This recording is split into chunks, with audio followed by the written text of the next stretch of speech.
Hola, muy buenos días. Bienvenidos a Frente a Frente. Es un placer compartir con ustedes una nueva emisión del programa. ¿Saben qué? Yo desde hace mucho tiempo quería abordar esta temática y desde la perspectiva de los derechos humanos. Somos un país muy rico. Es decir, aquí hay unos estudios de lo que hay bajo la tierra en nuestro país. Y no es que todo el país está lleno de riqueza, pero hay algunas zonas muy ricas en minerales.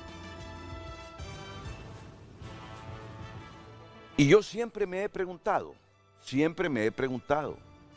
¿por qué no explotar esa riqueza, sabiendo los índices de pobreza que tiene el país? Pero a la vez, y ustedes son testigos porque me han escuchado durante varios años, no explotarla de una manera que deterioremos o impactemos negativamente en el ambiente, que empobrezcamos más a la gente, que dañemos la salud de la gente, que contaminemos las aguas, que contaminemos el medio ambiente, porque ¿qué caso tiene entonces explotar los recursos si estos van a multiplicar la pobreza? ¿Me van entendiendo lo que quiero decir?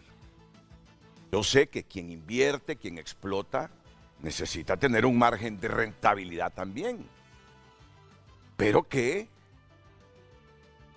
esa rentabilidad o esa explotación de los recursos le sirva a la gente de la zona para mejorar sus condiciones, al país para tener mejores tributos.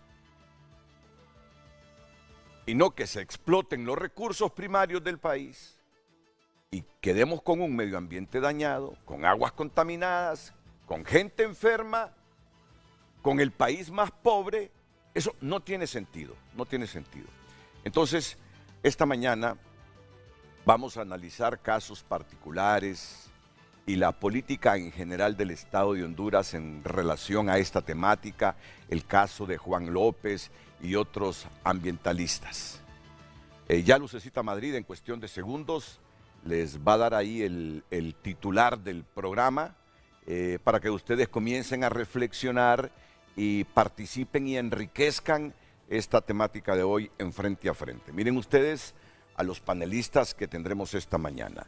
La representante en Honduras de la Oficina del Alto Comisionado de las Naciones Unidas para los Derechos Humanos, Isabel Albaladejo, a quien ya la presento y la saludo. Isabel, ¿qué tal? ¿Cómo estás? Mucho gusto. Muy buenos días, Renato. Un placer saludarte a ti y a todo el equipo del programa. Gracias. Yo sé que será un programa muy ilustrativo. Muchísimas gracias. Reflexivo, oportuno e ilustrativo.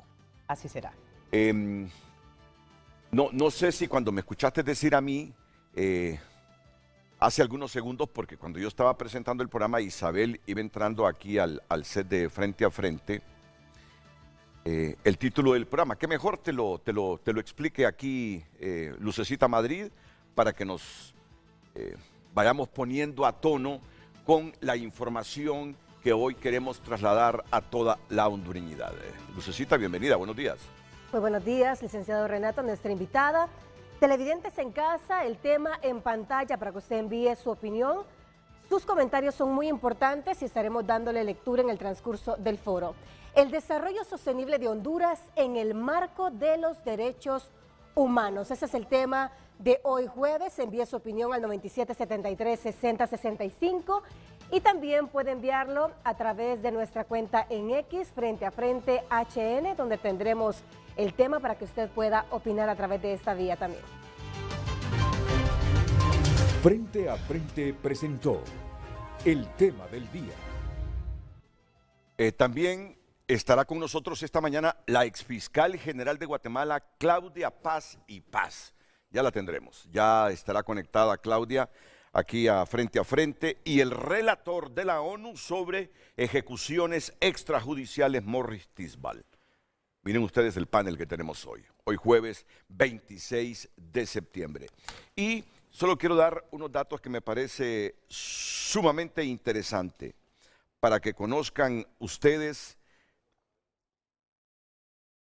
que en el 2015 el Estado de Honduras y la Oficina del Alto Comisionado de las Naciones Unidas para los Derechos Humanos suscribieron un acuerdo para el establecimiento de una oficina residente en Honduras. A través de dicho acuerdo se estableció el mandato de la oficina en Honduras, que incluye observar e informar sobre situación de derechos humanos a fin de asesorar a las autoridades hondureñas en la formulación y aplicación de políticas, programas y medidas que contribuyan a la promoción, protección de los derechos humanos en el país, rigiéndose por los principios de imparcialidad e independencia. ¿Recuerdan esta coyuntura ahí por el 2015? Que el país era cuestionado severamente por los organismos internacionales en materia de derechos humanos. Y esto fue en la administración de Juan Orlando Hernández. Y entonces el Estado de Honduras, ante tanto cuestionamiento, dio ese paso de tener una representación del alto comisionado de las Naciones Unidas aquí en el país. Yo recuerdo esa coyuntura. Pues bien, ¿qué es lo que hace esta oficina en el país? Ya les dijimos, observar e informar sobre la situación de los derechos humanos, brindar cooperación y asistencia técnica, brindar asesoría y acompañamiento a la sociedad civil y víctimas de violaciones a los derechos humanos para fortalecer sus capacidades en materia de derechos humanos, incluida la utilización de los mecanismos nacionales e internacionales de protección. Impulsar el cumplimiento por parte del Estado de las recomendaciones y decisiones de los órganos de derechos humanos de la ONU o de otras organizaciones y mecanismos internacionales, brindando asesoramiento para la adopción de medidas específicas para su cumplimiento. Entre otras cosas, es lo que hace en Honduras esta oficina del Alto Comisionado de las Naciones Unidas para los Derechos Humanos. Isabel, tú tienes mucha experiencia en esto. Aparte de Honduras, ¿en qué otros países has estado? Gracias, Renato. Buenos días de nuevo, saludándote aquí a todas las personas que nos están viendo en este momento. Bueno, pues obviamente mi trayectoria es de hace ya muchos años. He tenido experiencia en países de África y en países de América Latina, un total de 12 países de América Latina, desde Argentina, Brasil, Guatemala, El Salvador, Colombia, Perú, República Dominicana, varios países del continente. Y bueno, en Honduras, como sabes, estoy desde el año 2020. Y en el marco de la oficina, del mandato de la oficina que bien presentabas, en este contexto hemos, a través del trabajo de monitoreo y de asistencia técnica, hemos identificado que en el país existen una suerte de problemas estructurales que subyacen a la violación de derechos humanos, que no pueden ser resueltos de un día para otro, pero que tienen que ser abordados con responsabilidad. Entre estos problemas que subyacen a las violaciones de derechos humanos están los tradicionales, que tienen que ver con altísimos niveles de criminalidad y violencia, impunidad, falta de acceso a la justicia, pero también otros que tienen que ver con la falta de garantías de derechos económicos y sociales, o lo que es decir de otra manera, la pobreza y la desigualdad en el país, que subyacen y que se tienen que abordar desde una perspectiva de derechos humanos, y desde esa lógica y con ese espíritu estamos trabajando en la oficina. El asesinato de Juan López, del defensor y ambientalista Juan López, pone de manifiesto algunos elementos precisamente que esto no es un caso solamente, es una causa que revela cuáles son los problemas que revela este caso o esta causa en torno al modelo de desarrollo del país, en torno a cuál es la inversión que se quiere atraer en el país, en torno también a la conflictividad socioambiental agraria, los altísimos niveles de conflictividad socioambiental agraria que tiene el país también y que vamos a presentar además con cifras y datos, y además todo eso que ha hecho finalmente el sistema de administración de justicia y el Poder Judicial frente a esa situación también, y qué se debe hacer. Sobre todo creo que es importante también que nos podamos guiar con un espíritu propositivo de qué es lo que viene a partir de lo que nos pone de manifiesto este caso. Y en ese sentido quería empezar por el caso de Juan López, pero además enmarcarlo en un contexto más amplio, y si me lo permites, Renato, porque aquí obviamente el director del programa eres tú, pero quisiera empezar con una pregunta. Una pregunta que no vamos a resolver en este programa, ni mucho tiempo, pero que creo que es una pregunta para el país y para la sociedad hondureña. Y es, ¿cuál es el modelo de desarrollo que quiere el país? ¿Y por qué hago esta pregunta? Es porque hay, sobre todo podemos por lo menos establecer dos posibles escenarios.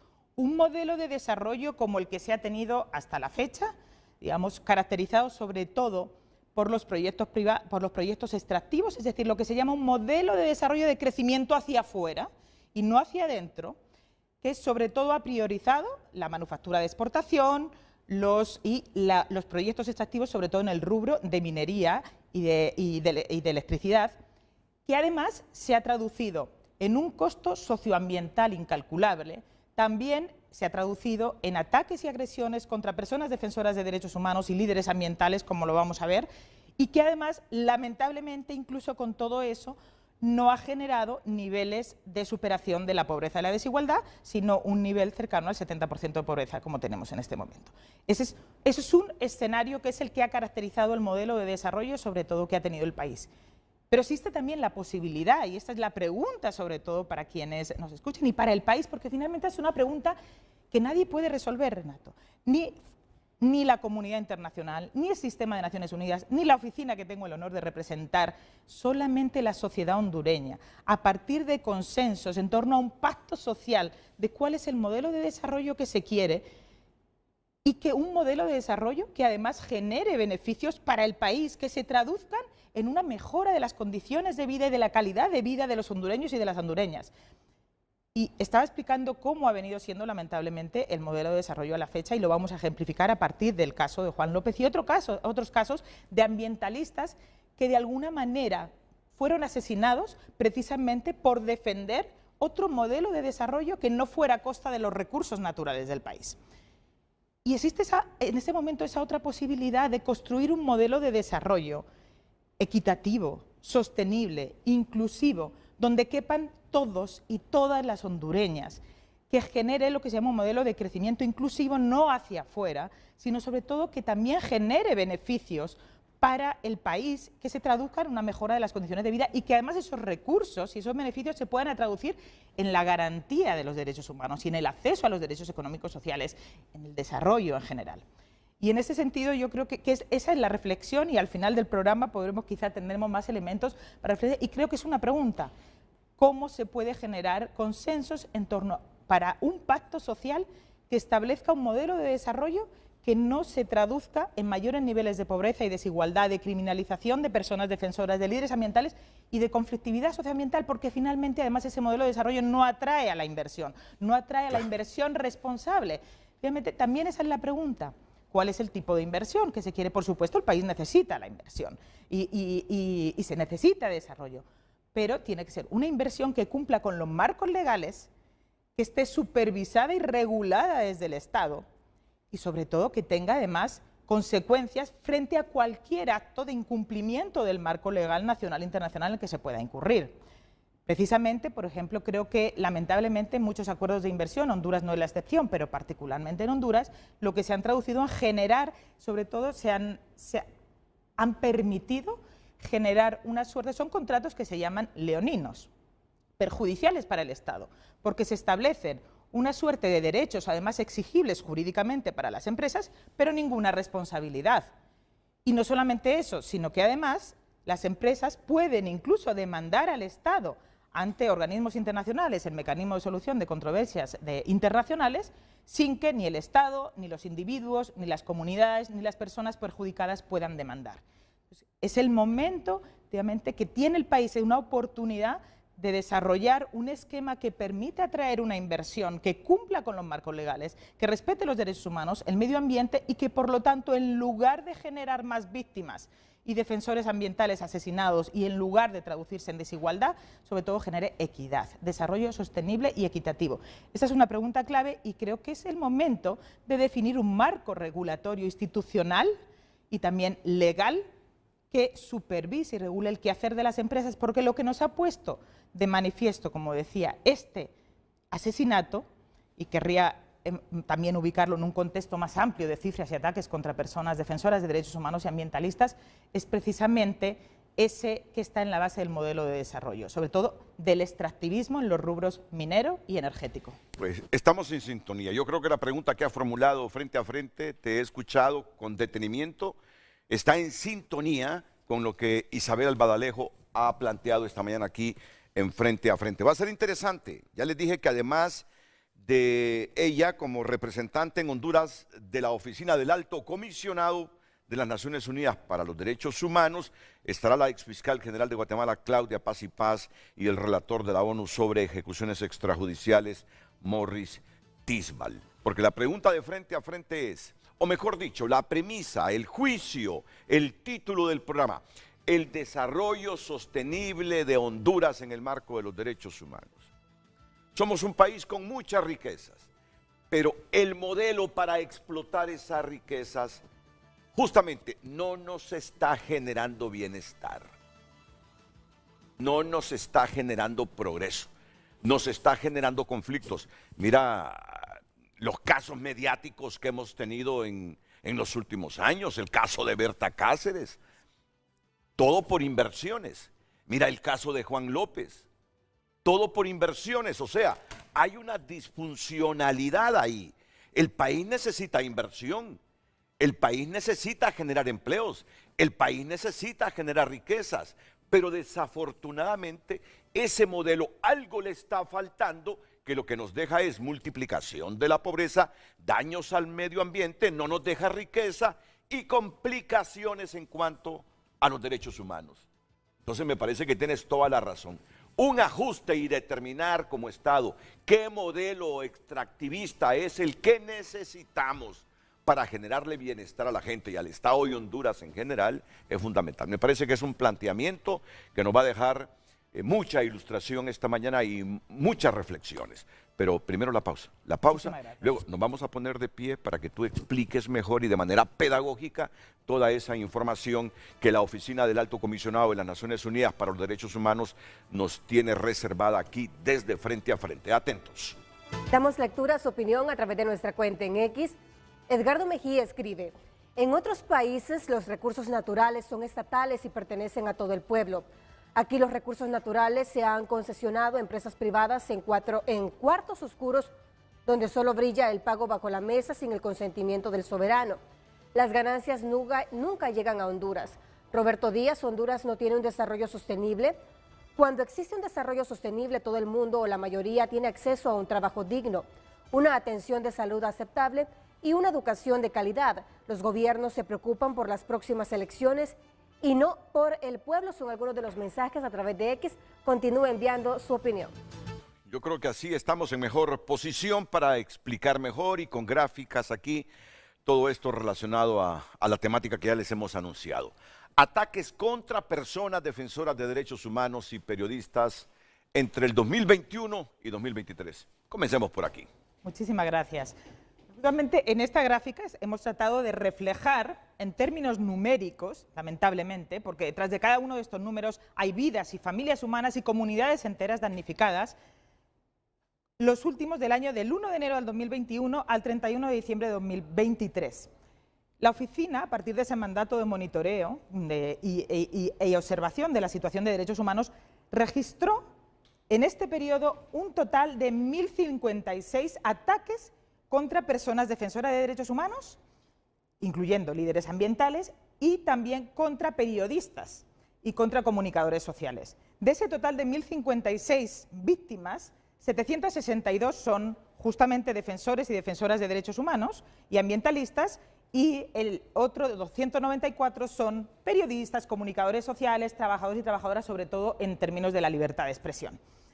Estas son las cifras del total de ataques. ¿Qué reflejan esas cifras? No solamente hechos de agresión, hostigamiento, amenazas, sino también la expresión máxima de violencia. De ese total, 42 hechos constituyen asesinatos.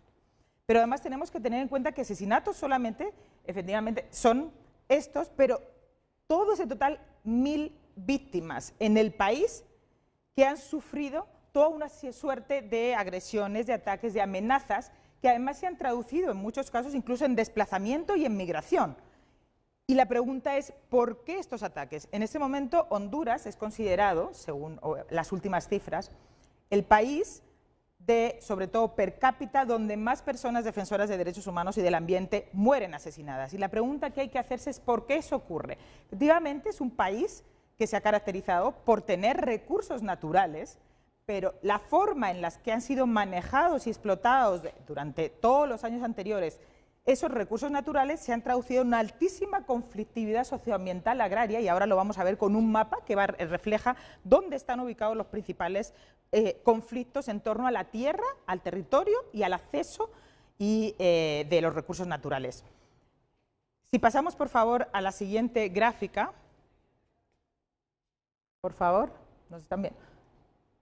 No importa, podemos pasar, por favor, a la siguiente gráfica. Vamos. Tenemos este mapa de calor, por decirlo de alguna manera, donde se concentran el mayor número de agresiones contra personas defensoras de derechos humanos. Y esto no es casual, es decir, hay una relación de causa-efecto de dónde están los principales conflictos socioambientales y dónde recibimos el mayor número de ataques de personas defensoras. Y en estas cifras, además, y en las cifras de años anteriores están defensores y ambientalistas como, sin duda, recientemente Juan López, pero también Carlos Escaleras Mejías, sí, Blanca Janet Caguas, Carlos Luna y sobre todo Berta Cáceres. Ahora, la pregunta que nos volvemos a hacer es ¿cuántos más mártires tienen que ser asesinados u objeto de ataques y agresiones para que realmente el país se replantee ese modelo de desarrollo que solo se ha traducido en mayores niveles de criminalidad y violencia y no de desarrollo? Vamos, si les parece, vamos aquí a analizar la zona norte, justamente todo lo que es el Aguán, concentra el mayor número de víctimas. De esas víctimas que presentaba antes, justamente en el año 2023, la oficina registró un total de 16 asesinatos en el año 2023. De esos 16 asesinatos, 8 son en el Valle del Aguán, y Guapinol. 3 de ellos en Guapinol, 2 además referidos a la misma familia, la familia Domínguez, justamente el año pasado. Esto nos refleja si el 50% de los crímenes están principalmente en la zona del Aguán y de Guapinol, ¿por qué esa altísima conflictividad? Lo vamos a ver justamente. Lo voy a dejar para el final porque es donde me gustaría, si me lo permites, detenerme. Pero vemos también una altísima conflictividad en todas las áreas donde están justamente concentrados los recursos naturales y donde se han llevado a cabo proyectos mineros.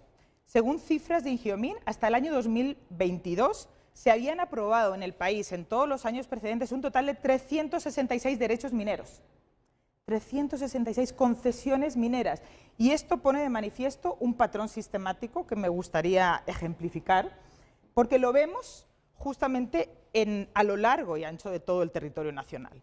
Y es un patrón que se ha caracterizado tradicionalmente por, en primer lugar, concesiones del territorio que se han realizado a las empresas nacionales y en muchos casos también corporaciones transnacionales, sin ningún tipo de control.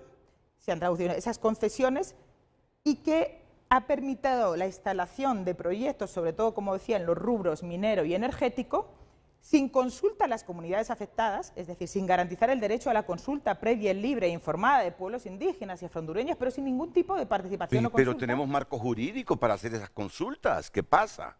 Esas consultas no se han llevado a cabo de la forma de acuerdo a un marco jurídico, porque la consulta previa, libre e informada todavía no está regulada como tendría que ser en el país y no se han hecho esos ejercicios de consulta participativos, o en los casos en los que se han hecho han sido con elementos de ilegalidad o irregularidad. Por ejemplo, lo voy a poner después en el caso del Parque Nacional Carlos Escaleras, toda la cadena de irregularidades y ilegalidades que se dieron del año 2012 hasta la fecha y que se han cobrado la vida finalmente de Juan López y otros muchos defensores y defensoras del ambiente asesinados en el país, porque esas concesiones se dieron sin ningún tipo de consulta a las comunidades y que por lo tanto además generaron una suerte de ruptura del tejido social de las comunidades y también procesos de ataques y sobre todo de utilización del derecho penal, lo que se llama criminalización, de las personas que se oponían a esos proyectos, no a los proyectos en sí, sino a la forma en la que estaban llevándose a cabo, es decir, sin cumplimiento del marco regulatorio, sin consulta. Y lamentablemente, además, esos procesos de utilización del derecho penal en contra de defensores, lo hemos visto en muchos casos en el país, y criminalización, finalmente lo que acaban es traduciéndose en criminalidad, violencia y vulneraciones al medio ambiente y a los derechos humanos por no contar con ese marco legal. Y eso lo vemos en multitud de proyectos. Fíjense, si vemos el caso, por ejemplo, de la zona del departamento de Lloro, donde hay altísimos niveles de conflictividad en torno a proyectos mineros, toda la zona también de lo que es La Paz, el corredor Ciguatepeque, La Paz, Copán, también múltiples proyectos extractivos, proyectos de Azacualpa, Locomapa, muchos otros. También lo vemos en la zona sur, en relación a los conflictos por la tierra en Zacate Grande y la zona sur, donde también hay unos proyectos fotovoltaicos que tienen innumerables irregularidades desde su instalación a la fecha. Y, por supuesto, aquí la zona norte del Caribe, la zona garífuna, porque toda la zona norte, o en gran medida, estamos hablando de territorios y tierras que corresponden a los pueblos originarios, sobre todo a población garífuna. Esto es otro de los temas que subyace también en esta realidad, y es la conflictividad por el acceso a la tierra y al territorio y a los recursos naturales enorme que hay en el país. Todo porque además el problema es que no hay todavía en el país, se está generando en este momento y se está trabajando por construir medidas, por adoptar medidas que garanticen ese acceso a la tierra, lo que se llama la democratización también de la tierra en el país. Honduras es el país que tiene los niveles o de los niveles más altos de inequidad en el acceso a la tierra. Fíjense que solamente el 15% de los propietarios poseen el 50% de la tierra cultivable en el país. Y eso se traduce en conflictos, precisamente. En la zona garífuna lo que vemos, o toda la costa norte son territorios garífunos, es que son territorios ancestrales que lamentablemente han sido ocupados, después a través de procesos marcados por elementos de corrupción o irregularidad, por terceros particulares, y en este momento se están llevando a cabo algunas acciones para restituir esos territorios a los pueblos originarios. También uno de los conflictos que ha marcado lamentablemente la historia de Honduras es el conflicto de la UAN. Y el conflicto de la UAN, curiosamente, tiene entre sus elementos definidores un conflicto de más de 4 décadas en el país, de larga data, lo saben mejor que yo y quienes nos están viendo, pero además, ¿por qué la conflictividad en el AGUAN? Fue un proceso de reforma agrícola a partir de la ley de modernización agrícola en el país en la década de los 90, que se interrumpió precisamente porque se dio paso a la compra, lamentablemente, de tierras por particulares que compraron en muchos casos con elementos de coacción y de ilegalidad las tierras a campesinos y a cooperativas agrarias, y que en este momento hay una gran disputa por la tierra. Y la pregunta es ¿por qué esa disputa por la tierra?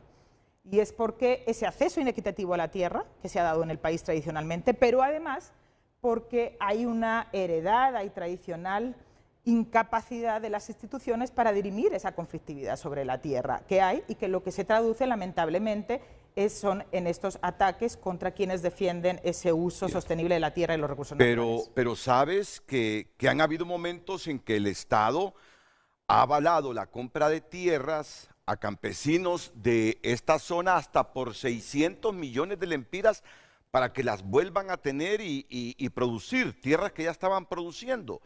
Y al final ha pasado un problema ahí de mercadeo, de gerencia, que el Estado solo fue aval. No sé si recuerdas en la margen izquierda allá en el departamento de Colón. El Estado al final asumió esa carga, 600 millones de lempiras, porque quienes estaban explotando esos recursos, no sé si tuvieron problemas de mercado, problemas de gerencia en el manejo de la empresa, pero al final no podían pagar esas tierras. Mira que hemos tenido tantos problemas estructurales históricos que hay que resaltarlos hoy.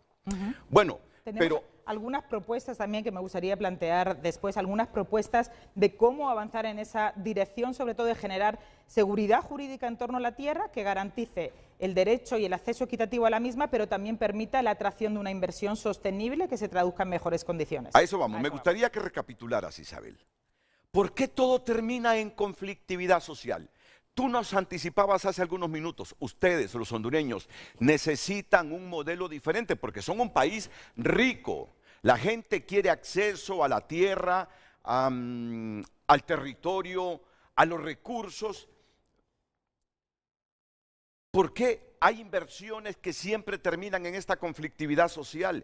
En casos mediáticos como el de Juan, como el de Berta, en conflictos permanentes. Ahí hay una disfuncionalidad que tú ya nos has anticipado algunas causas, pero que me gustaría que las recapitularas. ¿Qué nos está pasando? Es una buena pregunta, sobre todo creo que lo que está ocurriendo en los últimos días y lamentablemente el asesinato de Juan y otros muchos líderes y lideresas en el país que defienden el medio ambiente y los recursos naturales, que finalmente son los defensores de la democracia, nos arroja una oportunidad enorme en este momento, y sobre todo al país, que el país tiene que definir como, sin la injerencia, sino como a través de un pacto social, la oportunidad de cómo construir un modelo de desarrollo que no se traduzca en estos niveles de conflictividad. Unas cifras que me parece también importante destacar, porque creo que con hechos objetivos e información rigurosamente documentada es a partir de la que se puede construir, definir acciones propositivas de cuál es el camino que se puede trazar. De ese total de cifras, Renato, que presentábamos de 1096 del año 2021 al año 2023, el 60% de esas personas que han sido agredidas son defensores del medio ambiente y los recursos naturales. Las siguientes personas más afectadas son los medios de comunicación, los periodistas, después están las personas que defienden los derechos de la comunidad LGBTI, hay otros, pero sobre todo el 60% quienes defienden ahí. Eso es un indicador importante por qué está ocurriendo eso.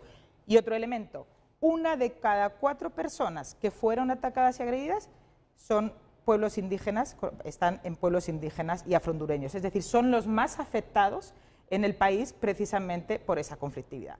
Y en términos de recapitulación, y antes de entrar en lo que me gustaría profundizar, si me lo permite Renato, que es sobre todo el conflicto en el Parque Nacional Botaderos y el caso de Juan, muy bien, es estos elementos: conflictividad socioambiental y en torno al acceso inequitativo a la tierra, al territorio y a los recursos naturales, que necesita de una suerte de medidas estructurales que me gustaría también plantear, algunas acciones concretas, sobre todo qué se puede hacer en este momento en el plano de lo inmediato, más allá de también soluciones estructurales y duraderas.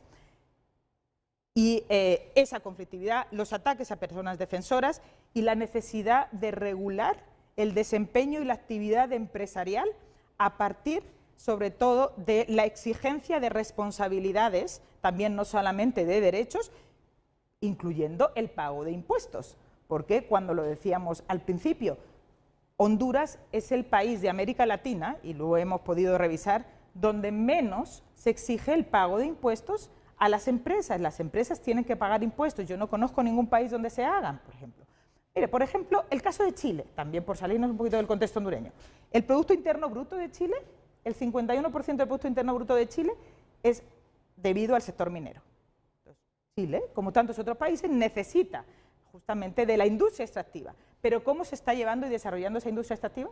Con marcos legales adecuados, con la exigencia a las empresas nacionales y transnacionales del cumplimiento en materia de derechos humanos y de respeto al medio ambiente, porque las empresas tienen la obligación de respetar el medio ambiente y los derechos humanos. Y cuando las empresas no lo hacen, el Estado tiene la obligación de prevenir violaciones de derechos humanos.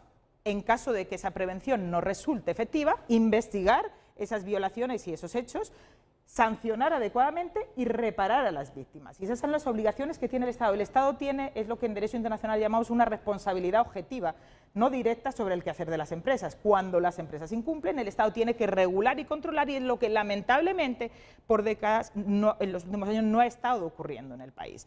Y esto es de alguna manera los elementos definidores para entrar ahora al caso del Parque Nacional Botaderos y el caso de Juan López, y también las debilidades que ha mostrado el sistema de protección a personas defensoras, el mecanismo de protección, y las debilidades que ha mostrado el sistema de justicia en este caso, y cómo a partir de la exigencia de justicia y lucha contra la impunidad se puede trazar elementos diferentes. Yo te quiero decir algo, y tengo que decirlo, al final, históricamente, esa colusión entre las empresas y el sector público, porque ahí lo que hay es colusión. Es decir, tú te preguntas, ¿por qué no se respetan los marcos regulatorios? ¿Por qué el Estado, cuando ve que hay excesos en algunas materias, no actúa? Históricamente ha habido colusión entre el sector público y esas empresas que al final hacen lo que quieren, explotan lo que quieren, contaminan lo que quieren, violan los derechos humanos como lo quieren, y el Estado nunca ha estado ahí para regular, porque hay colusión. Yo diría, en otras palabras, porque hay dinero de por medio. Hay dinero de por medio, y esa es una falla estructural histórica del país que tenemos que corregirla. Mira que me están diciendo que se está pronunciando el Poder Judicial. Vamos a ver, la presidenta del Poder Judicial de Honduras, Rebeca Raquel, dispone a aplicar sanción de 1 mes de suspensión de sus labores a funcionarias judiciales relacionadas por inobservancias al debido proceso en caso de comunidades campesinas de Tocoa, Colón. Lo que estamos hablando, Isabel, lo que estamos hablando. Aquí está el comunicado. El Poder Judicial de Honduras reitera su compromiso con la justicia y la protección de los derechos humanos, principios fundamentales que rigen nuestro accionar. En virtud de la denuncia presentada por el Comité Municipal en Defensa de los Bienes Comunes y Públicos de Colón, en relación con la actuación de la jueza supernumeraria del Juzgado de Letras Seccional de Tocoa, Colón, Zoe Doralina Guifarro Díaz y los miembros de la Corte Segunda de Apelaciones de la Ceiba Atlántida, magistradas Ivette Albertina Benítez Erazo, Vianey Cruz Recarte y Dilia Iracema Guillén, hemos procedido a investigar las irregularidades señaladas a través de la Supervisión General del Poder Judicial en relación a la negación de amparo solicitado para participar en un cabildo abierto donde se abordarían asuntos de impacto ambiental para los pobladores de comunidades afectadas en el municipio de Tocoa, Colón. Tras un exhaustivo proceso de revisión, se determinó que la jueza y las magistradas involucradas incurrieron en graves faltas al debido proceso al no garantizar el derecho a la defensa y a la tutela judicial efectiva.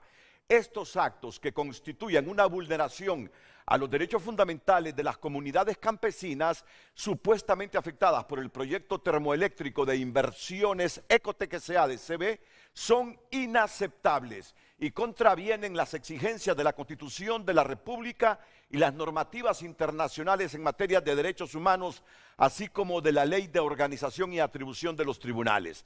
En consecuencia, la Presidencia del Poder Judicial ha dispuesto una sanción de 1 mes de suspensión de sus labores para las funcionarias judiciales relacionadas en esta decisión que imposibilitó la práctica de una prueba solicitada. Esta acción es una respuesta contundente y firme que reafirma la postura de esta administración ante comportamientos que desdibujan la independencia y la integridad del sistema judicial. Es crucial recordar que independientemente del resultado del amparo en cuestión, las violaciones procesales denunciadas son inaceptables y ponen en entredicho no solo la confianza de la Administración de Justicia, sino también el respeto a los derechos de las comunidades afectadas. La falta de atención a procedimientos básicos vulnera la esencia de la justicia y la dignidad humana. El Poder Judicial de Honduras reitera su compromiso de asegurar un sistema judicial imparcial, equitativo y respetuoso con los derechos de todos los ciudadanos y seguirá supervisando el cumplimiento de los estándares éticos y legales por parte de sus funcionarios para garantizar que situaciones similares no se repitan en el futuro. De lo que estamos hablando, históricamente. Históricamente el Estado no ha sido regulador, no ha contrastado, no ha supervisado, no ha monitoreado, se ha confabulado. Y de ahí que nos estemos preguntando por qué terminan en conflictividad social todas estas inversiones. Bueno, no sé si la suspensión de 1 mes me parece una sanción débil, pero ya es un criterio muy personal, ¿sabe? Pero por lo menos se les está diciendo no cometan estos errores, que los vamos a sancionar, para disuadir a la gente desde el Poder Judicial que lo hace.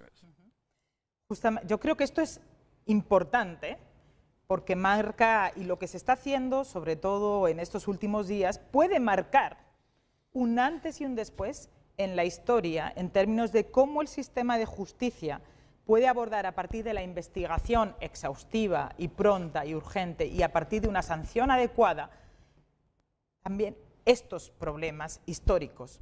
Porque además, lo vamos a decir, el caso de en el Parque Nacional, los proyectos en el Parque Nacional, porque son 5 componentes, como vamos a explicar, del proyecto, y el caso de Juan López, se traducen en una suerte de años en los que ha habido denegación permanente del acceso a la justicia, impunidad, colusión entre las instituciones del Estado a nivel local y las autoridades a nivel local y los poderes fácticos y los grupos empresariales para que el sistema de justicia no funcionara a través de una concatenada violación de derechos humanos sistemática.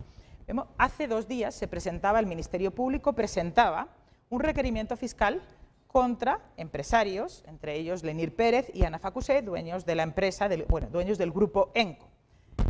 Y ese requerimiento fiscal contra otros empresarios es el resultado, 8 años después, de muchos recursos judiciales que se interpusieron por las comunidades de Tocoa y por el Comité de Bienes Comunes y Públicos de Tocoa, al cual pertenecía Juan López, justamente. En el año 2018 se lleva a cabo todo un proceso de criminalización contra las personas defensoras del Parque Nacional. ¿Y por qué estas personas defendían el Parque Nacional? ¿Qué tiene el Parque Nacional? Bueno, en el año 2012 el Congreso, voy a explicar un poco qué pasó en torno al Parque Nacional para después profundizar en cómo ha respondido el sistema de justicia a ello. En el año 2012 se promulga un decreto, el Congreso promulga un decreto donde se le da la categoría de Parque Nacional y Área Protegida al Parque Nacional Carlos Escaleras, en su momento Montaña de Botaderos. Sí. Y se le da esa categoría precisamente además por la ubicación que tenía importante en el corredor mesoamericano. En el año 2013, lamentablemente, llega al Congreso nuevo y dicta un nuevo decreto que reduce la zona núcleo del Parque Nacional y que, al reducir la zona núcleo en 200 hectáreas, finalmente después el Ejecutivo otorga sobre esas 200 hectáreas, 100 y 100, 2 derechos mineros con la consiguiente después licencia ambiental donde se instalan lo que se llaman los componentes del megaproyecto minero, que se llaman ASP1 y ASP2. Y finalmente, además, a partir de aun con toda la cantidad de demandas y de procesos que los integrantes del Comité de Bienes Públicos y Tocoa y sus representantes legales, los abogados y abogadas del Bufete de Justicia para los Pueblos, que están en una situación de extremo riesgo, y lo vamos también aquí a plantear, la necesidad de protección que se exige, que se ha exigido y en la que el Estado ha incumplido, pero ahora es el momento de dar esa protección clave, por lo menos a la familia y a las personas integrantes del comité, finalmente se interponen recursos que no se traducen nada más que en el año 2016 empiezan procesos de criminalización, es de ataques contra los integrantes del comité por defender el Parque Nacional. Si vemos esto, es un ejemplo de cómo todo el aparato estatal, poder legislativo, poder ejecutivo y poder judicial, se organizó de tal manera para permitir la instalación de ese proyecto a una costa de la negativa de las personas que se oponían al mismo. Y esto es, bien, primero, el Congreso promulgando un decreto reduciendo la zona núcleo para posibilitar el otorgamiento de esos derechos mineros, después el Ejecutivo otorgando esas concesiones y las licencias ambientales y finalmente el Poder Judicial denegando los sucesivos recursos de amparo y otras acciones que se interponían por quienes se enfrentaban. Este problema ha sido, de alguna manera, parcialmente asumido con responsabilidad a partir de la promulgación en febrero de este año de un nuevo decreto, que es el llamado Decreto 18/2024, que fue sancionado por la presidenta recientemente y que lo que hace es restaurar los límites originales del Parque Nacional, volviendo la zona núclea a esos límites, y además exige la restauración de los daños causados, exige la responsabilidad del Estado de incluir a las comunidades en esa restauración de daños causados, pero la importancia de este decreto, que se promulgó en febrero de este año, no es solamente la protección del Parque Nacional, se debía a esa protección desde el año 2013, sino además también la importancia es que prohíbe la minería en todas las áreas naturales y zonas productoras de agua declaradas como tales en el país, porque precisamente el objetivo de declarar las zonas protegidas es su conservación y su protección. Y en términos de qué hizo el sistema de justicia frente a esta situación, a partir del año 2016, tanto Juan López como otras personas integrantes del Comité de Defensa de Bienes Públicos y Comunes de Tocoa se organizan pacíficamente, creo que esto es importante decirlo, pacíficamente, para defender el Parque Nacional. No obstante, a pesar de su defensa pacífica, empiezan procesos de criminalización en su contra, empiezan a recibir una utilización del derecho penal para silenciar su labor. Se presentaron requerimientos fiscales contra Juan López y los integrantes en el año 2018, 2 requerimientos fiscales por usurpación, por incendio agravado, incluso por robo y asociación ilícita. Afortunadamente, contra Juan López el caso fue sobreseído, lamentablemente después ahora con esta semana, con lo que abrieron, pero en ese momento. Pero no solamente, además, estos procesos de criminalización, sino que todas las acciones judiciales que se interpusieron por los integrantes del comité, las comunidades y los representantes legales fueron desestimados. Hasta 8 años después, desde el año 2010 hasta la fecha, muchos recursos. Se presentaron recursos por los daños ambientales ocasionados en el Parque Nacional. No hubo respuesta. Se presentaron recursos contra los funcionarios acusados de corrupción precisamente por esa colusión entre las autoridades locales, entre las autoridades en general y los poderes fácticos obviamente también con vínculos ahí de corrupción, crimen organizado, etcétera, y los grupos empresariales, el grupo empresarial. También se presentaron denuncias contra los funcionarios públicos, precisamente. Se presentaron también denuncias por los ataques y las agresiones y los asesinatos. Todas ellas fueron desconocidas. Hasta 8 años después, es decir, antes de ayer, que finalmente hay requerimiento fiscal contra algunos empresarios por los daños ambientales, y eso permitirá la investigación de qué otros hechos ilícitos se han cometido en este camino. Creo que esto es clave analizar cómo, de alguna manera, durante estos años, la falta de acceso a la justicia y esa impunidad permitió esta actividad empresarial que no estaba sujeta a ningún tipo de control. Sí, y ese ha sido uno de los graves problemas. Ese ha sido uno de los graves problemas que hemos tenido, esa colusión, sector público y privado. Es decir, por eso, toda esta semana, mira, hemos estado abordando ese tema de Olancho. Como puede ser que en la zona núcleo de la biosfera del río Plátano y en otros parques protegidos que los tenemos como reservas, tengas ahí personas con 10.000 acres, con 10.000 hectáreas, explotando la zona núcleo para botar árboles, sembrar pastos para el ganado. ¿Cómo es posible que en una zona donde se genera el agua para miles y miles de personas, aunque haya riqueza, se sacrifique el líquido que es vital para las personas simplemente por una inversión que va a reducir la generación de agua? Y nos hemos coludido muchas veces para que eso ocurra, y de ahí esa conflictividad social que tú estás narrando en este momento. ¿Te parece la sanción adecuada de 1 mes? No, pero esta sanción debería dar lugar a otros procesos de investigación que se deben contra aquellos funcionarios y funcionarias que se deben investigar en función de la denegación y obstrucción de justicia en su momento, y también de esa colusión con el grupo empresarial. Entonces, debe ser el punto de partida de lo que se debe hacer en este caso en términos de justicia. Y creo que también lo que estás planteando, Renato, en torno a Olancho y en torno a otros casos en el país, es lo que el defensor Juan López es. ¿Por qué el asesinato de Juan López es emblemático? Me gustaría también decir y presentar ahora una entrevista de él, de 2 minutos nomás, y decir por qué este caso es tan importante, porque ataca el corazón de la defensa de la lucha por la vida en el país. No es el caso de un defensor más, es cómo su asesinato se hace con la intención de silenciar, menoscabar y socavar los movimientos sociales en defensa de la naturaleza, de los bienes comunes, de los recursos naturales y, en definitiva, del medio ambiente y los derechos humanos. Lo vamos a hacer después de la pausa. Después de la pausa, porque se ha conectado ya la exfiscal general de Guatemala, Claudia Paz. Y Paz, la vamos a saludar. La vamos a saludar. Claudia, bienvenida, buenos días. Muy buenos días. Pues mire, aquí en Tegucigalpa, que usted conoce muy bien, capital de Honduras, con la representante del Alto Comisionado de las Naciones Unidas para los Derechos Humanos, por toda esta crisis ambiental que estamos pasando, el asesinato de dirigentes ambientales. Aquí estamos esta mañana tratando de reflexionando, mejor dicho, porque Naciones Unidas cree que el modelo extractivo que tiene el país está fallando, es disfuncional. Tenemos que buscar otro modelo que nos permita crear riqueza sin conflictividad social, sin asesinatos a dirigentes ambientales, sin asesinatos a periodistas. En eso estamos aquí en Tegucigalpa, Honduras, en este momento, Claudia, exfiscal general, una ícono en Guatemala. Buen día.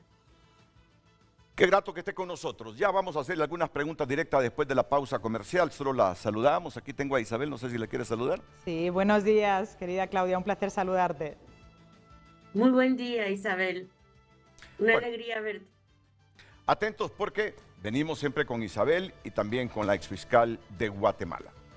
Continuamos dando lectura a su opinión. Carlos Funes escribe: sangriento desarrollo. Palabras. Carlos Funes, solo son 2 palabras. Así participa Carlos Funes, 2 palabras. Sangriento desarrollo, dice. No puede ser. ¿Por qué en otros países hay, ya mencionaba el caso de Chile, Isabel? ¿Por qué? Porque el Producto Interno de Chile, el Producto Interno Bruto, el PIB chileno se basa mucho en la explotación de sus recursos mineros. Y no hay tanta conflictividad social como en Honduras. Carlos Funes, te felicito. En dos palabras nos has descrito la problemática. Sangriento desarrollo. ¿Necesitamos inversión? Claro que sí, clamamos por inversión. ¿Necesitamos explotar los recursos? Claro que necesitamos explotar los recursos, pero generando bienestar para la gente, generándole riqueza al país, no a cambio de arruinar el medio ambiente, contaminar el agua. Eso no es posible, eso no es desarrollo. Si voy a explotar para beneficio de una empresa transnacional que solo me va a dejar pobreza y una salud deteriorada, y de remate pocos tributos para el país, ¿qué clase de desarrollo es ese?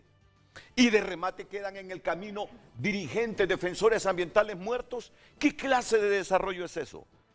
¿Me vas a explicar cuál es el modelo que a juicio de Naciones Unidas, un país como el nuestro, con inmensas riquezas y recursos naturales, puede explotarlos para crear riqueza, mejorar las condiciones de la gente, pero sin dejar esta estela de destrucción y de sangre, porque eso no tiene sentido? Ya en unos minutos, solo que termine, pero es que me ha impactado el mensaje de Carlos Funes. Dos palabras: sangriento desarrollo.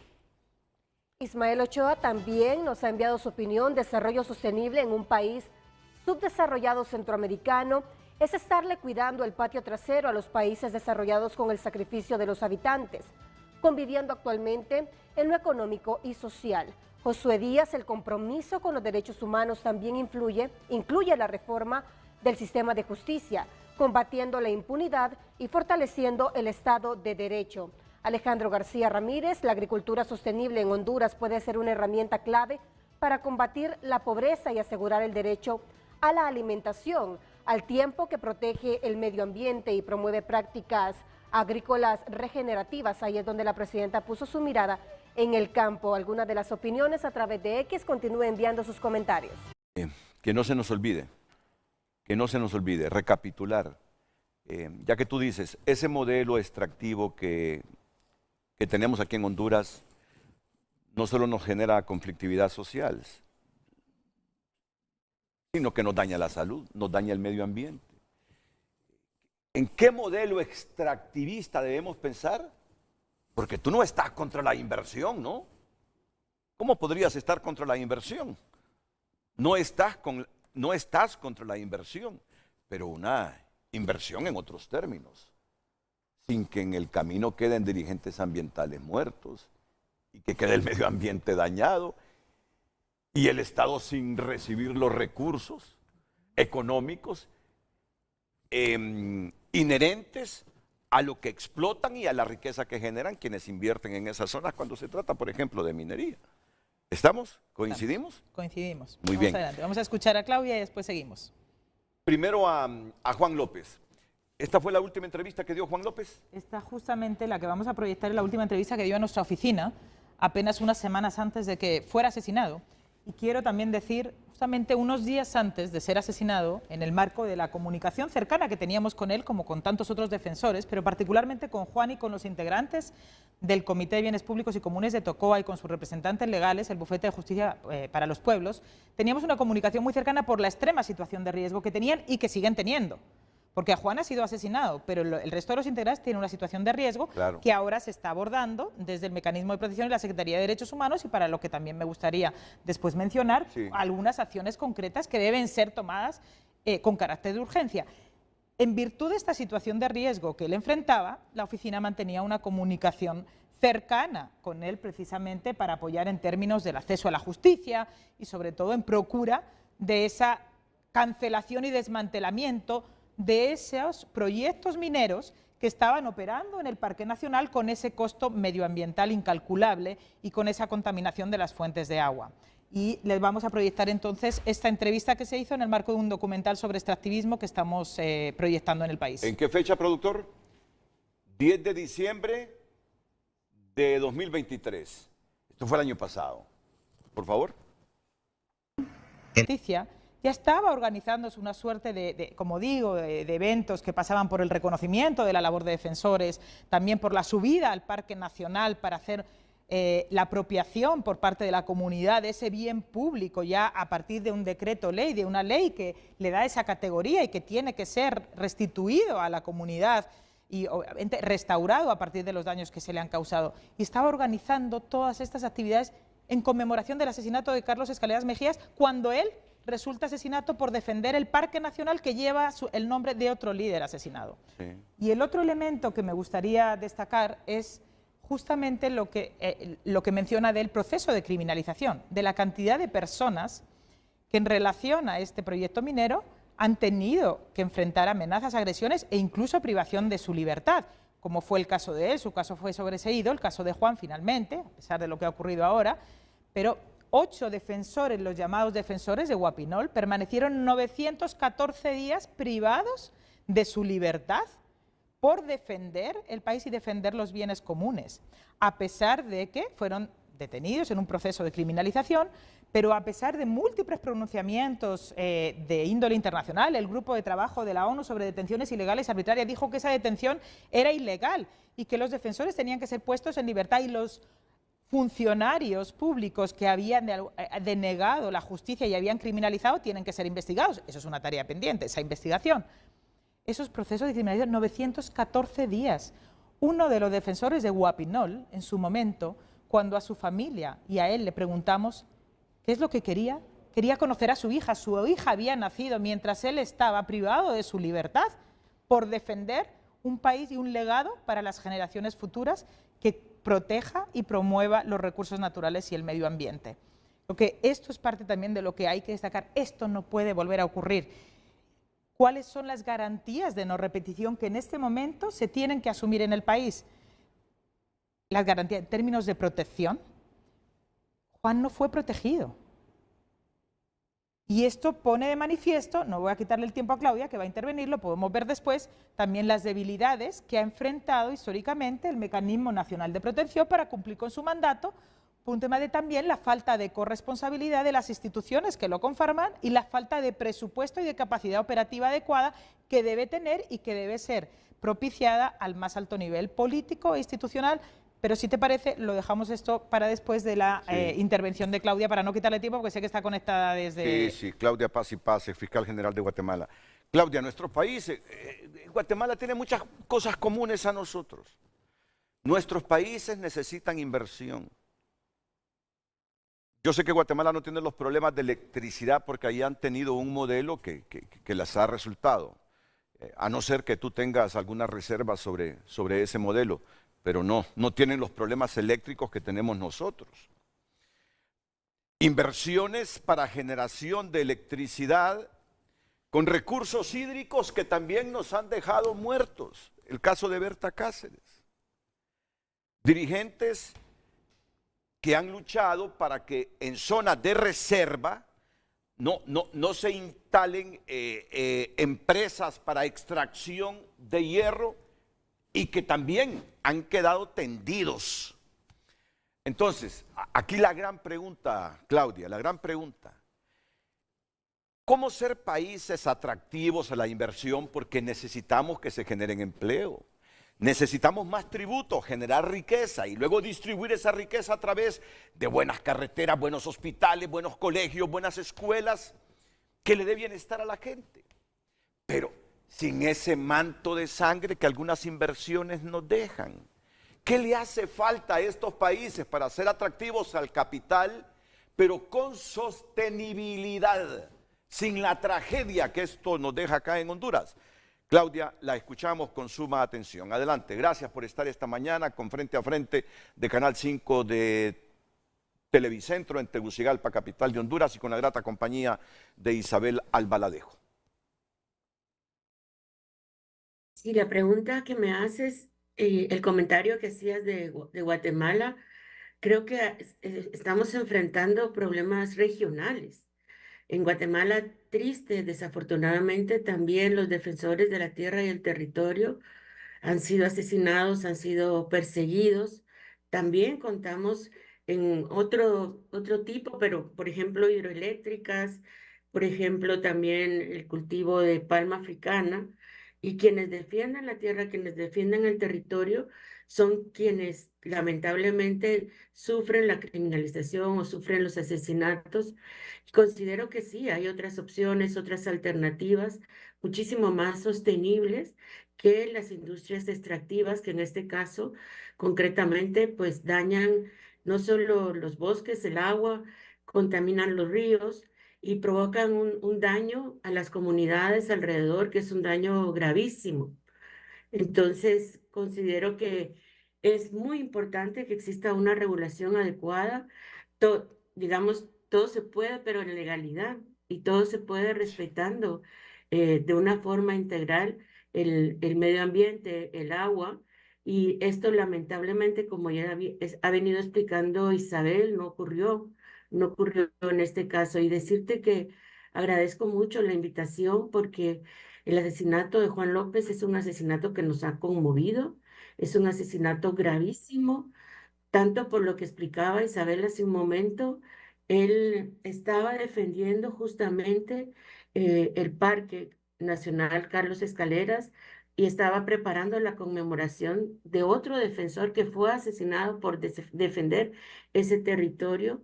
Es, es un asesinato de una persona, el cuarto de un integrante del comité y que contaba ya con medidas cautelares. O sea, había una alerta internacional, una orden de protegerles al comité, al bufete, particularmente a Juan, y no hubo efectividad de esas medidas cautelares, aunque se habían dictado desde octubre del año 2023, y también se contaba con otras alertas nacionales.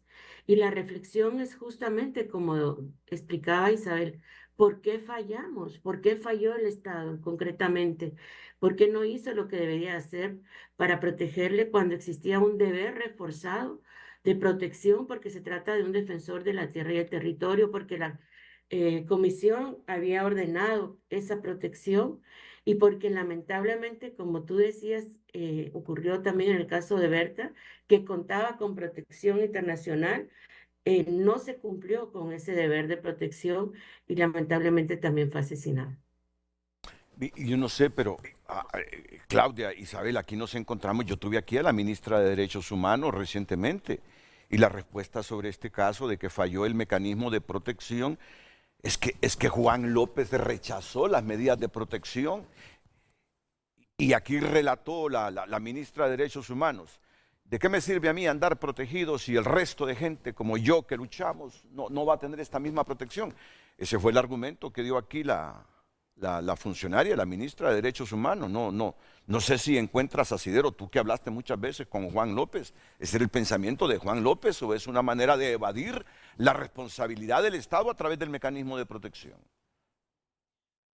La situación de riesgo de Juan López no era reciente. Los procesos de criminalización en su contra datan desde el año 2018, lo cual pone en evidencia esa situación de riesgo que se ha venido dando. Y desde el año 2009 se pone en conocimiento del Estado esa situación de riesgo y finalmente tiene que intervenir la Comisión Interamericana de Derechos Humanos el año pasado otorgando esas medidas cautelares a las que se refería Claudia. Y finalmente esas medidas cautelares como tal o esas medidas de protección nunca se llegaron a implementar, nunca se llegaron a dar. La pregunta de fondo es ¿por qué no se dan esas medidas?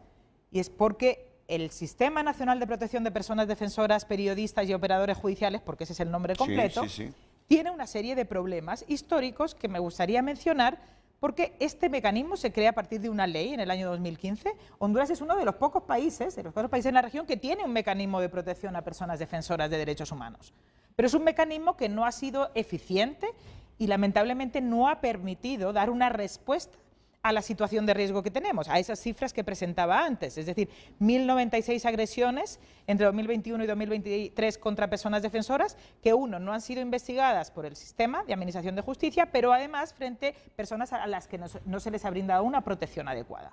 Pero esto no es un problema de la Secretaría de Derechos Humanos.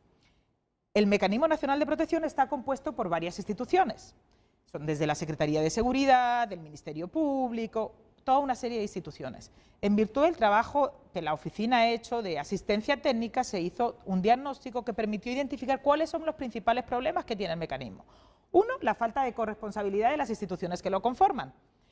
La Secretaría de Derechos Humanos tiene una función de coordinar, pero necesita, obviamente, la participación y acción de las otras entidades que son las que tienen que implementar esas medidas, desde la Secretaría de Seguridad hasta el Ministerio Público investigando, todas. Pero además un gran problema también ha sido la rotación del personal que ha tenido el mecanismo, porque lo que se tiene que asegurar es un sistema de carrera que permita la permanencia y la estabilidad de los conocimientos y del personal técnico. Pero, y aquí voy al problema medular, la falta de presupuesto y capacidad operativa que tiene el Mecanismo Nacional de Protección. El Mecanismo Nacional de Protección tiene un presupuesto asignado mínimo, pero además no tiene la capacidad operativa para implementar ese presupuesto. Por lo tanto, es el momento oportuno, más que ahora, finalmente falló, sí, bueno, que el Estado asuma responsabilidad al más alto nivel para dotar al Mecanismo Nacional de Protección y al sistema de la autonomía financiera, presupuestaria y de recursos técnicos y de personal que necesita para llevar a cabo los análisis de riesgo y para llevar a cabo también la implementación de las medidas de protección que son necesarias. Entendiendo además que estas medidas de protección que puede adoptar el mecanismo, como todas las medidas de protección de carácter físico, no van a, digamos, van a contribuir, pero por sí solas no van a solventar la situación de riesgo si no van acompañadas con otras medidas de carácter estructural, como la investigación de los ataques contra las personas defensoras y otros, pero al menos permitirían dar esa respuesta. Creo que es el momento para que se asuma esa responsabilidad de todas las instituciones que conforman el mecanismo y desde el más alto nivel político, financiero, etcétera, otorgar a la Secretaría de Derechos Humanos y al mecanismo y al sistema de esa autonomía presupuestaria y de personal adecuada para que pueda llevar a cabo su labor de protección en conjunto con otras medidas. No sé, Claudia, también qué opine sobre este punto. Sí, sí. ¿Claudia? Exactamente, creo que se señala muy bien por Isabel los problemas, la debilidad del mecanismo de protección y también que se debe de ver en una forma integral, porque lo más importante para la protección de las personas defensoras es desactivar el origen del riesgo. Los pasos que se han dado a este reciente requerimiento, pues va en esa dirección, pero las investigaciones eficaces, en este caso del asesinato de Juan, y también desactivar el origen del riesgo son medidas de protección que son importantísimas y fundamentales. También el Estado de Honduras tiene otros pendientes, está pendiente, por ejemplo, que se apruebe por el Ministerio Público el protocolo Escaleras, que es justamente para investigar asesinatos, ataques en contra de personas defensoras por otro asesinato de un ambientalista. Es un problema endémico en Honduras. Y creo que es endémico justamente porque no se ataca el origen del riesgo, porque se han dado estas concesiones de una manera muchas veces fraudulenta, como ocurrió también en el caso de Berta Cáceres, y porque existe toda esta colusión. Creo que ya abordaron ese tema, en donde no están claros los límites entre las fuerzas de seguridad, entre el Estado, entre los intereses económicos que están en la zona o en los intereses del crimen organizado que están en la zona. Entonces, y ahí me voy a referir brevemente a la investigación, que entiendo que hasta ahora está siendo bien encaminada, afortunadamente con el apoyo de la Oficina del Alto Comisionado en Honduras, pero debe de ser una investigación que sea muy profunda, que vaya, evidentemente, que esclarezca plenamente el hecho en sí, el asesinato, pero que pueda llegar a toda la red que puede estar detrás, que debe estar detrás del asesinato. El protocolo de la esperanza, que es como una guía para investigar amenazas en contra de personas defensoras, tiene un principio muy claro cuando un defensor es asesinado y que se debe de investigar en qué contexto ocurrió. Y al referirme a hablar del contexto es la labor de defensa de derechos humanos de este defensor, ¿a quién afectaba? ¿Qué intereses oscuros estaba develando su voz, sus investigaciones, su documentación?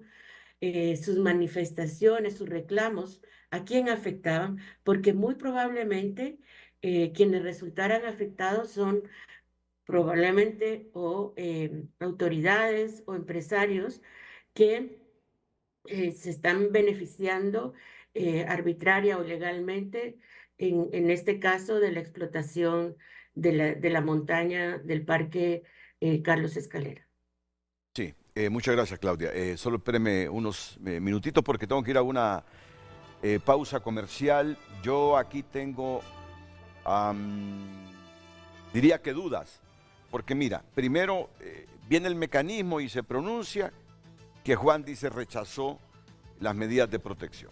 Fíjate bien, el carro blindado inclusive, dice. Que le han rebatido a la ministra de Derechos Humanos eso que dijo. Luego viene el director de la policía y dice, pero es que del mecanismo solo recibimos tres sugerencias para proteger a Juan. Como queriendo decir, la protección de Juan que se nos sugirió a nosotros como policía hiciéramos, no era lo suficiente porque solo nos pidieron tres cosas. Entonces, ahí se denota que falta compromiso. Ahí se denota que falta compromiso. Y entiendo que esa es la sugerencia que se emana desde aquí, que hayan ciertos ajustes, mejorar el presupuesto, más compromiso de todos los que componen el mecanismo de derechos humanos. Ahora, yo te pregunto, ¿puede rechazar una persona que tiene riesgos y que ya tiene medidas cautelares dictadas por la Comisión Interamericana de Derechos Humanos y que una institución del Estado le quiere ayudar? Las puede rechazar porque el Estado sabe que él va a ser el responsable de la vida de esa persona. Esto que nos quede de elección, las puede rechazar. Si no quiere, no la recibe la persona, aunque ya hayan sido dictadas medidas cautelares y el Estado quiere ayudarle.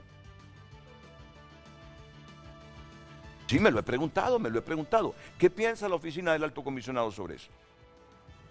La adopción de medidas... Sí, Claudia. Discúlpame, Sí, por favor, le Isabel. damos la palabra a Claudia. Sí, Claudia. Sí, creo que hay un principio que es sumamente importante y es que todas las medidas tienen que ser acordadas con las personas beneficiarias. No, nunca puede ser una medida impuesta. Entonces, es un principio básico porque es la persona beneficiaria la que las va a llevar, ¿no? Entonces, creo que en este caso, y a nosotros nos consta desde el Centro por la Justicia y el Derecho Internacional, CEGIL, nosotros correpresentamos estas medidas cautelares y tuvimos varias reuniones, incluso reuniones con la Comisión Interamericana. Desafortunadamente, esas reuniones no permitieron que se cristalizara en medidas de protección concretas que hubieran evitado este terrible hecho. No estaríamos ahora hablando de un asesinato. Desafortunadamente, como te digo, eso no ocurrió. No voy a entrar en repetir si Juan aceptó o no aceptó, etcétera. Creo que no es correcto criminalizar o victimizar a una persona defensora. Lo que sí te puedo decir, y estamos hoy, y lo que más nos interesa hoy es que esas medidas se implementen, porque como decía Isabel, existe un altísimo riesgo, tanto para el bufete como para el comité. Entonces, pensemos, ¿qué va a hacer hoy el Estado de Honduras para proteger a las personas defensoras que están en un gran riesgo, que tienen medidas cautelares y que están esperando y merecen la tutela del Estado? Sí, interesantes reflexiones las de Claudia. ¿Tienes adicionalmente algunas otras? Si no, vamos a ir a la pausa. A la vuelta entonces de la Muy pausa. bien, Gracias. muy bien. Porque yo quiero también escuchar de ustedes esta opinión. Mira, hace algunas décadas, un hombre que ha sido ícono en Honduras, Monseñor Óscar Andrés Rodríguez, comenzó hablando de desarrollo sostenible. Es decir, Monseñor Óscar Andrés Rodríguez, con una minera también extractivista, aquí cercano a Tegucigalpa, en San Ignacio Francisco Morazán, se unió a las marchas porque era una minera a cielo abierto y desmejoró la salud de la gente alrededor de la minera. Es poco con los que contribuyen las mineras a la riqueza del Estado. Y él anduvo manifestándose.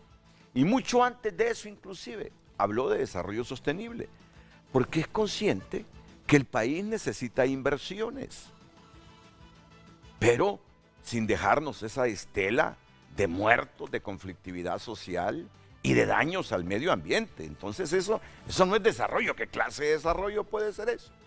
Eso simplemente es una empresa mercantilista que saca su rentabilidad y no le importa si el país queda bajo un manto de muertos y con su medio ambiente destruido. No, la sostenibilidad es que explotemos los recursos, pero sin esos daños.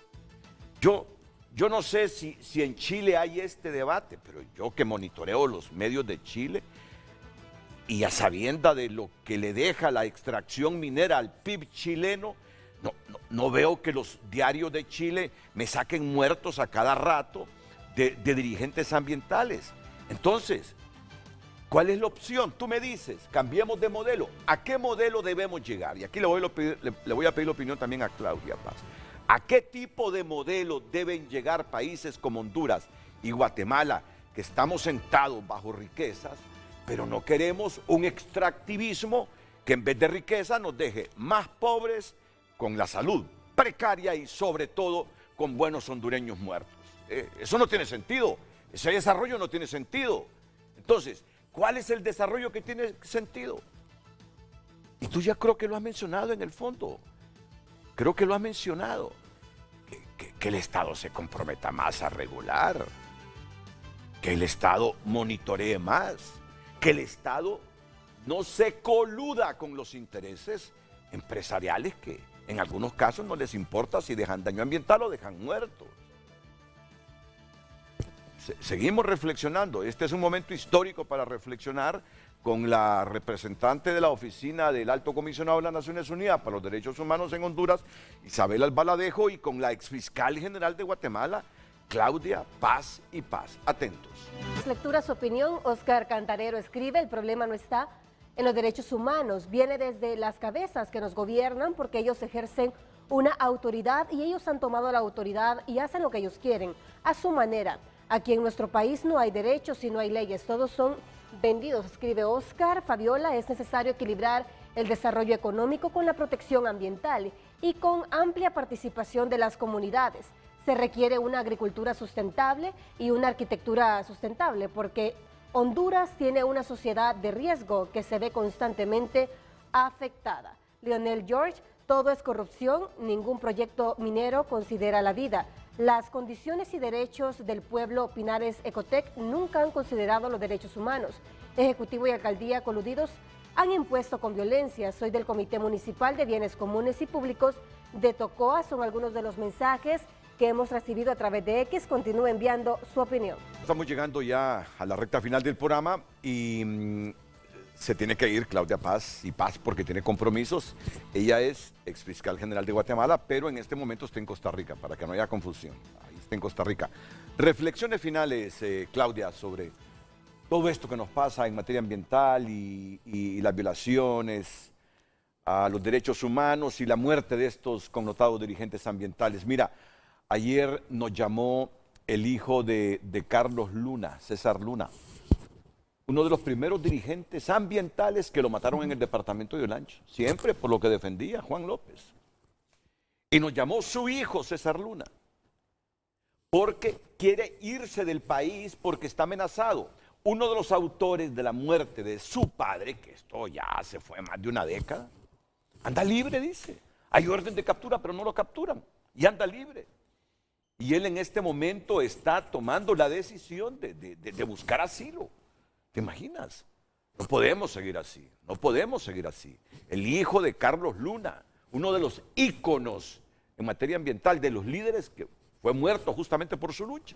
¿Cómo es posible que más de una década después el hijo esté en una situación de riesgo también y esté buscando salirse del país, buscar asilo, protección en otro lado? Tenemos que hacer mucho, nos hace falta mucho. Todo depende del Estado. Y el control del Estado en este momento en materia política lo tiene, ya sabemos, la presidente Castro y toda la institucionalidad. Nos hace hacer muchas cosas más. Hay una deuda enorme en este aspecto en el país. Reflexiones finales con Claudia Paz y Paz. Sí, muchas gracias y desde ya me despido. Muchas gracias por el espacio. Yo creo que mencionaste un punto fundamental y es que en el caso del asesinato de Carlos Luna, otro más en Honduras, puedo sumar el caso también de Janet Caguas, que Sí. también tiene sentencia de la Corte Interamericana de Derechos Humanos. Por eso me refería que es un problema muy, muy grave en el país y hay un eje común que es la impunidad. Por eso es tan importante que en este caso se haga una investigación efectiva, una investigación pronta y que abarque a todos los responsables.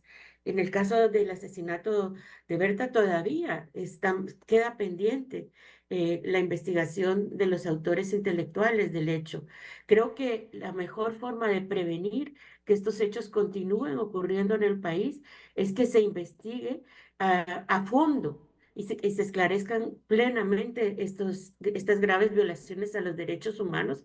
Y también con la pregunta que nos hacías antes de ir al Sí, comercial, creo que un punto fundamental es que exista un Estado de Derecho. O sea, vemos cómo ahí se se ha resume. descrito esta mañana, hay corrupción atrás de las concesiones, corrupción atrás de modificar los límites del parque. Entonces, si esa corrupción no se investiga, si siguen habiendo funcionarios públicos que se coluden con las empresas para poder otorgar estas licencias, no hay un ambiente para que haya un desarrollo sostenible. Entonces, creo que también esos hechos de corrupción que precedieron todas estas concesiones tienen que ser investigados para que exista realmente un imperio de la ley que permita tanto el desarrollo como la protección de los derechos ambientales. Y dicho esto, me despido enviando un saludo, por supuesto, a Isabel, a todos los televidentes y a ti. Muchas gracias por el espacio. Gracias, Claudia. Claudia Paz y Paz, exfiscal general de Guatemala, esta mañana desde San José, Costa Rica. Yo te pedía, Isabel, también una valoración sobre esto, en la necesidad de que haya inversión en estos países. Es posible las inversiones considerando la riqueza, los recursos naturales que tenemos, pero con sostenibilidad, promoviendo el bienestar de las comunidades, generando más tributos al Estado, sin dañar la fuente de agua, sin dañar el medio ambiente. ¿Es posible esto o es que acaso es imposible? Gracias, Renato. No solo es posible, sino que es necesario y es urgente, es impostergable. Porque además lo que nos ha mostrado el crimen, el asesinato contra Juan, pero también otros casos anteriores, como se mencionaban, Janet Caguas, Berta Cáceres, Carlos Luna, Carlos Escaleras, es, en primer lugar, esa colusión histórica entre las autoridades de distinto nivel, las autoridades del nivel central y del nivel local, con los poderes fácticos, en muchos casos, entendiendo también niveles de corrupción, y con los grupos empresariales, con las empresas, aquellas empresas que no cumplen ese marco legal y que a través de procesos fraudulentos o de corrupción se instalan y acaparan la explotación de esos recursos naturales sin dejar beneficios para el Estado.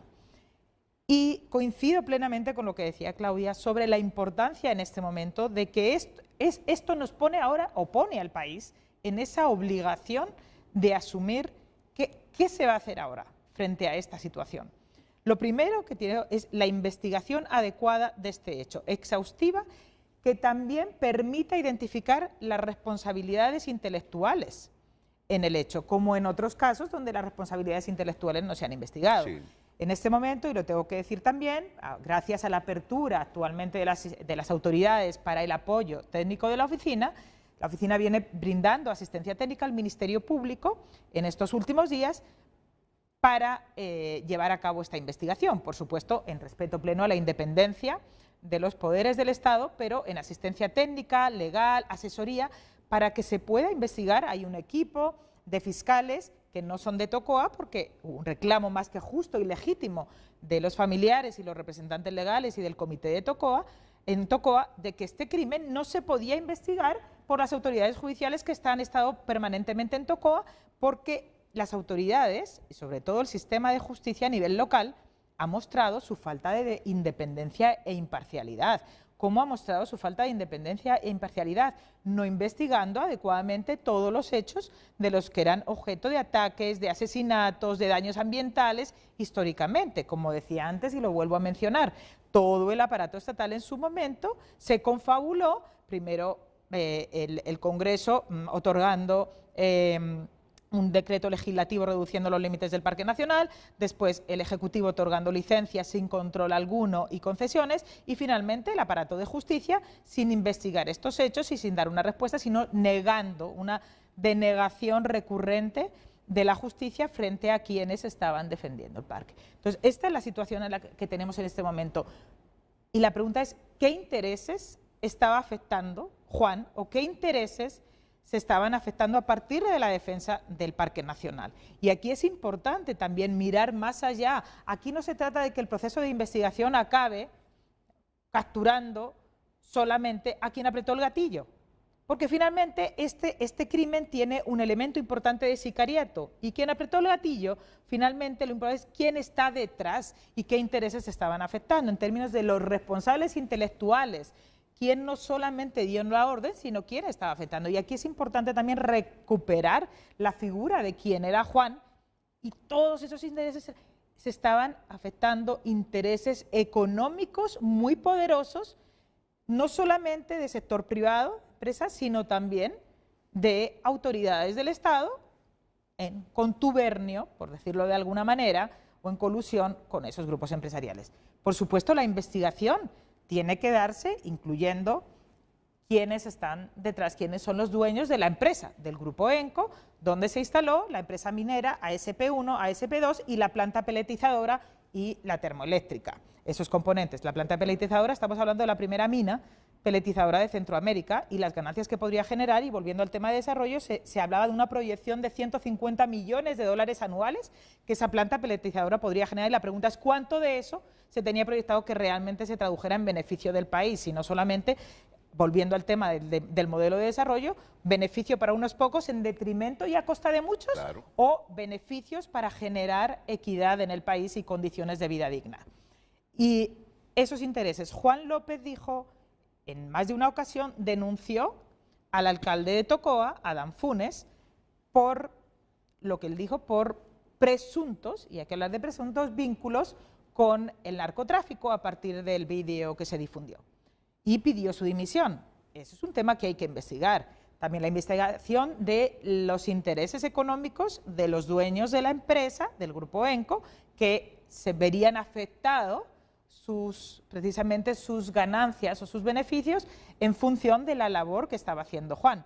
Pero también ahí, si uno pretende hilar más fino, y eso es parte del trabajo que tiene que hacer en este momento el Sistema de Administración de Justicia y el Ministerio Público, y es también ese presunto vínculo entre las acciones de fuerzas militares a partir de esa compra que hizo el Instituto de Previsión Militar, de compra de acciones en el grupo ENCO. Eso también tiene que ser un elemento que se investigue en el marco de estos hechos para llegar al fondo de la investigación, para establecer esos responsables intelectuales, porque la mejor forma de prevención de estos hechos es una investigación adecuada y eficiente que permita sancionar a los responsables y ofrecer justicia a quienes durante tantos años no la han tenido. Solo así pudiésemos decir con claridad meridiana que es una investigación fiscal objetiva, explorando esos 3 puntos que nos ha dicho hoy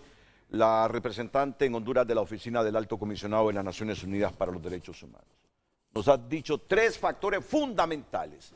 Solo así pudiese estar satisfecho el pueblo de que se está haciendo una investigación objetiva, independiente.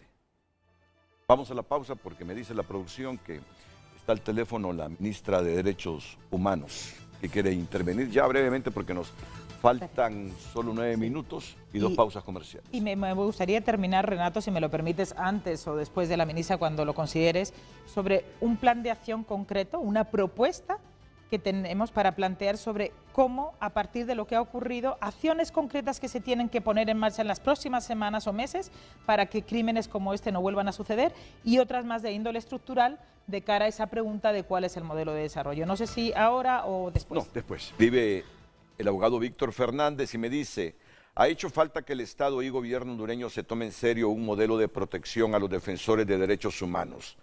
Más allá de lo que se escribe o dice, hace falta actitud, competencia, seriedad. Y está claro, hace falta un nuevo pacto social, no elitista, que ponga en marcha un nuevo modelo de desarrollo, uno que respete y promueva más la vida que la acumulación del capital en pocas manos. Este es el tema central. Saludos a usted, a Isabel y a Claudia, compañeras brillantes. Conoces a Víctor Fernández, ¿verdad? Sí. Un abogado luchador en defensa de las causas sociales. Angélica Álvarez, la ministra de Derechos Humanos, en comunicación con Frente a Frente. Ministra, buenos días, bienvenida. Buenos días, Renato. Saludos a Isabel Albaladejo, representante del Alto Comisionado, con quien hemos estado trabajando muy de cerca desde la Secretaría de Derechos Humanos en el fortalecimiento justamente al Sistema Nacional de Protección. Quiero rescatar que en este foro el día de hoy han llegado a una conclusión importante, y es que el extractivismo como modelo económico es insostenible y que esa economía extractiva le ha quitado la vida a muchas y muchos defensores de bienes comunes y públicos. La dictadura nos heredó 268,000 hectáreas en concesiones mineras entregadas y otras en pretensión. Es importante rescatar que la presidenta Xiomara Castro no ha otorgado ni una tan sola concesión de recursos naturales, ni tampoco ha entregado ni renovado licencias ambientales. Al contrario, fueron canceladas más de 125 concesiones lesivas contra el Estado. Esto como un ejemplo de cuál es la voluntad y cuál es también nuestra posición respecto al modelo extractivo. Y bueno, el tema que aquí nos convoca, Sistema Nacional de Protección y caso Juan López, este lamentable suceso. Yo he sido muy responsable, Renato, en su programa, en el foro anterior, en decirle que hemos heredado un sistema de protección débil, incapaz de dar respuesta de garantía en la protección y seguridad de todos los beneficiarios de este sistema de protección. Las debilidades han sido sumamente discutidas y comparto con las impresiones de Isabel Albaladejo, que las ha definido muy bien, desde el factor presupuestario hasta la articulación de todo el sistema, incluyendo el sector justicia. Es importante rescatar aquí en la discusión cuáles son las causas que originan el riesgo y la amenaza de estos beneficiarios del sistema de protección, que la mayoría son defensores y defensoras de bienes comunes y públicos. Respecto al caso de Juan López, Renato, y para cerrar con este tema que ha sido tan controversial respecto a la medida extraordinaria otorgada del vehículo blindado, no era un vehículo blindado parte del esquema de protección de Juan López, no era una medida de protección de las que él tenía dictadas en el comité del sistema de protección. Fue una medida extraordinaria ofrecida de manera extraordinaria justamente por la incapacidad del incumplimiento de todas las demás medidas. Juan era beneficiario del sistema de protección desde 2019 y ninguna de las medidas fue cumplida por el Estado, y hemos sido muy responsables en ese reconocimiento. Hoy nos encontramos en una etapa de fortalecimiento, de reconstrucción del sistema de protección a defensores y defensoras de bienes comunes y públicos, periodistas y jueces, donde nos acompaña el Alto Comisionado en esta apuesta. Decirles que la próxima semana estaremos implementando lo que es la mesa para la implementación del decreto 18-2024 para proceder en lo que es el desmantelamiento del megaproyecto extractivo en la zona de La Guan. Esto con la Procuraduría General de la República, con la Secretaría de Ambiente y el acompañamiento, por supuesto, del Alto Comisionado. Este anuncio me parece importante, Renato, porque la causa que ha originado tanta violencia y asesinatos contra defensores y defensoras de bienes comunes y públicos en el Aguán es el megaproyecto extractivo Pinares y el Grupo Énico. Bien, muchas gracias, Angélica Álvarez, la ministra de Derechos Humanos.